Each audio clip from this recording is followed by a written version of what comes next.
श्री स्वामी समर्थ अवधूत चिंतन श्री गुरुदेव दत्त दिगंबरा दिगंबरा श्रीपाद वल्लभ दिगंबरा सरिता 24 स्वामी आणि स्वामी इच्छा या आपल्या स्वामी चॅनलमध्ये तुम्हा सर्वांचं खूप खूप स्वागत आहे. तर आजचा दिवस तुम्हाला खूप छान जावं आणि स्वामी कृपेने तुमच्या सर्व चांगल्या इच्छा महाराज नक्कीच पूर्ण करोत अशीच मी महाराजांचरणी प्रार्थना करते. तर आज आहे दिवाळी पाडवा. तर सर्वप्रथम सर्वांना दिवाळी पाडवा अर्थात बलिप्रतिपदेच्या खूप साऱ्या शुभेच्छा. तर आज आहे 3:30 मुहूर्तातील एक महत्त्वाचा मुहूर्त. आज तुम्ही नवीन खरेदी विक्री जागा प्लॉट तुमचं फ्लॅट घर किंवा महत्त्वाच्या काही व्यवहार करायचे असतील तर ते करू शकता. त्याचप्रमाणे ज्यांना नवीन नवीन काही देवाच्या वस्तू घ्यायच्या आहेत तेही खरेदी करू शकता. तसेच बलिप्रतिपदा म्हणजेच एक महत्त्वाचा दिवस असतो. या दिवशी करायच्या सेवा किंवा या दिवशी आपल्याला काय काय करायचं आहे याबद्दल डिटेल आपण माहिती घेऊया. तर व्हिडिओ शेवटपर्यंत पहा. आणि आज आपण पाहणार आहोत की बलिप्रतिपदा याचं महत्त्व काय आहे. तर बघा, दिवाळी आपली सुरुवात होते ती वसुबारसपासून 5वा दिवस आज आहे गुढीपाडव्याचा, बलिप्रतिपदेचा, दिवाळी पाडव्याचा. तर पहिला दिवस असतो वसुबारस म्हणजेच गोमातेची आपण पूजा करतो, गायवासरांची पूजा करतो. दुसरा दिवस आहे धनतेरस, तर धनाची पूजा करतो. तिसरा दिवस असतो नरक चतुर्दशीचा.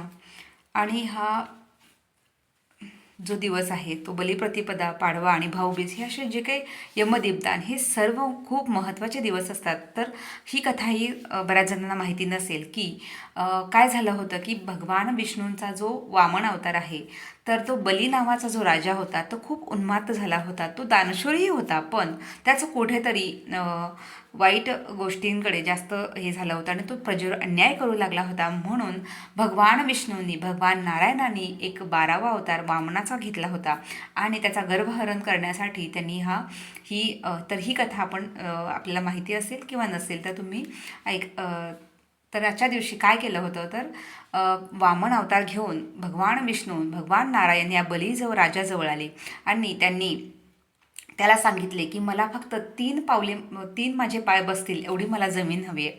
तर त्यांनी पहिला पाय ठेवला होता तो पृथ्वीवर, दुसरा आकाशात आणि तिसरा पाय कुठे ठेवायचा हे त्यांना कळत नव्हतं. म्हणून तेव्हा त्यांनी विचारलं आणि मग ह्या शक्तीची त्यांना जाणीव झाली आणि बळीराजा त्यांना शरण आला आणि म्हटला की मला तुम्ही तिसरा पाय तुम्ही माझ्या डोक्यावर ठेवा. आणि मग जसा डोक्यावर ठेवताच तो बळीराजा पूर्ण पाताळात गेला आणि पाताळ देवाचा राजा म्हणून त्याला ते राज्य मिळालं. तर तेव्हा बळीराजाने नामोहरण होऊन देवांना, आपल्या नारायणांना, भगवान विष्णूंना जे वामन अवतारात आले होते त्यांना शरण गेला आणि म्हटला की हे नारायणा, तू माझ्या नावात म्हणजे मी तुम्हाला शरण आलेलो आहे पण माझं नाव अमर राहू दे म्हणून तुम्ही मला आशीर्वाद द्या आणि हे जे दिवाळीचे 5 दिवस असतात हे माझ्या नावाने साजरे होऊ देत, माझं नाव सगळ्या जगामध्ये अमर राहू दे म्हणून तुम्ही मला आशीर्वाद द्या. म्हणून जे गायवासराची पूजा करतात, धन्वंतरीची करतात त्यांना सुख समृद्धी, धान्य दे, तसेच महालक्ष्मी सतत त्यांच्यावर प्रसन्न राहू दे म्हणून आशीर्वाद मागितला. आणि बलिप्रतिपदेला आजसुद्धा आपण म्हणजे आपल्या जे शेत आहे किंवा जी जमीन आहे त्याची पूजा करावी. तर आपण एक पुरुष जेवण होईल एवढं जेवण आपल्या शेताच्या मधोमध खड्डा काढून त्यामध्ये ते जेवण किंवा प्रसाद, तुम्ही गोडधोड असेल, तुमचं दिवाळीचा फराळ असेल तर तो सुद्धा तुम्ही आपल्या भूमीमातेला, सीतामातेला द्यायचा आहे. आणि ते धान्य कितीतरी पटीने, शतपटीने आपल्याला मिळत असतं. म्हणून आजही आपण ह्या भूमातेची सेवा करायची आहे. ज्यांना माहिती नसेल त्यांनी अवश्य करावं.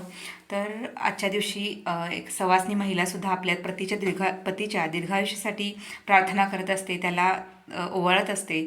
तर फक्त आपण प्रेझेंट किंवा गिफ्ट घ्यावं यासाठी हा पाडवा नसतो, तर दीर्घायुष्य हे मिळावं त्यांना आणि त्यांच्या नात्यातील जो म्हणतो ना आपण प्रेम आणि आपुलकी वाढावी हा सुद्धा याचा मागचा हेतू असतो. तर दोघांनीही एकमेकांचा आदर करावा. तसेच स्वामींच्या आशीर्वादाने सर्व मंगलमय व्हावे यासाठी प्रार्थना करायची असते. आणि त्यानंतर आज म्हणजे बरेच जण आता हे दिवाळीचे जे 5 दिवस असतात ते अभ्यंग स्नान करायचं असतं, सुगंधित तेल तूप लावायचं तेल लावून आंघोळ करायची असते, त्यानंतर सुगंधी उठणं लावायचं असतं. आणि मग आपले जे काही महत्त्वाचे दिवस आहेत तर आज पाडव्या दिवशी बरेच व्यापारी किंवा ज्यांचं दुकान आहे किंवा घरातसुद्धा आपण आपल्या तिजोरीची पूजा करू शकतो. मुख्य दरवाजावर आपण हळदी कुंकू लावून मुख्य दरवाजाची पूजा करायची आहे. तुमच्या हिशोबाच्या काही वया असतील तर त्याचीसुद्धा मांडणी करून पूजा करायची आहे किंवा नवीन वही घालायची असेल तर ती पाडव्याला घालतात. तर तुमचे जिथे तुम्ही थोडंसं जे काही आजकाल कॅशलेस व्यवहार आहेत, पण तरीसुद्धा तुम्ही ATM कार्ड ह्यासुद्धा गोष्टी किंवा तुमचे थोडे बहुत पैसे असतील तर त्याचीही पूजा करून घेऊ शकता.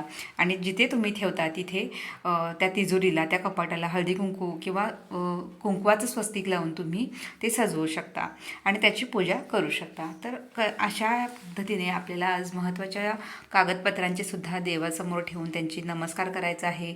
तसेच सर्व मंगलमय व्हावं यासाठी सहकुटुंब प्रार्थना करायची असते, आशीर्वाद घ्यायचा असतो आपल्या कुलदेवींना,